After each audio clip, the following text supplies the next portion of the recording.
सरपंच संतोष देशमुखांच्या हत्या प्रकरणात वाल्मिक कराड हा मास्टरमाइंड मानला जातोय।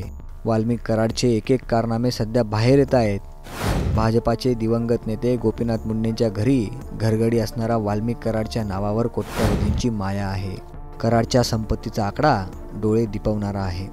बीड, पुणे पाठोपाठ आता लातूरमध्ये सुद्धा वाल्मिक कराडची प्रॉपर्टी असल्याची माहिती समोर आली आहे। कराडची ही प्रॉपर्टी कुणाच्या नावावर आहे?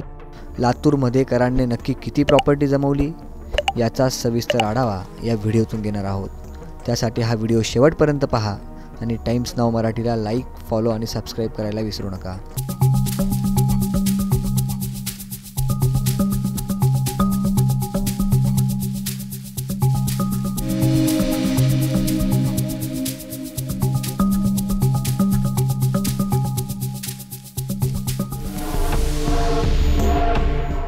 संतोष देशमुखांच्या हत्या प्रकरणातला आरोपी वाल्मिक कराड हा कोट्यवधींच्या संपत्तीचा मालक आहे। वाल्मिक कराड हा बीडमधला कुख्यात खंडणीखोर मानला जातो। वाल्मिकने खंडणीच्या नावावर करोडोंची माया कमवली आहे। पुण्यातल्या हाय प्रोफाईल एरियामध्ये वाल्मिक कराडच्या पत्नीच्या नावे फ्लॅट असल्याची माहिती आहे।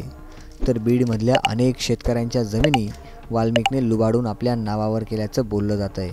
पण वाल्मिक फक्त बीड आणि पुण्यापर्यंतच थांबला नाही, तर आता त्याची लातूरमध्येही प्रॉपर्टी असल्याचं समोर आलं आहे। लातूर जिल्ह्यातल्या टेंभुर्णी महामार्गावर मुरुडच्या जवळ कराडची प्रॉपर्टी आहे। कराडची दुसरी पत्नी ज्योती जाधव हिच्या नावावर 4 ते पावणे 4 एकर जमीन असल्याची माहिती आहे।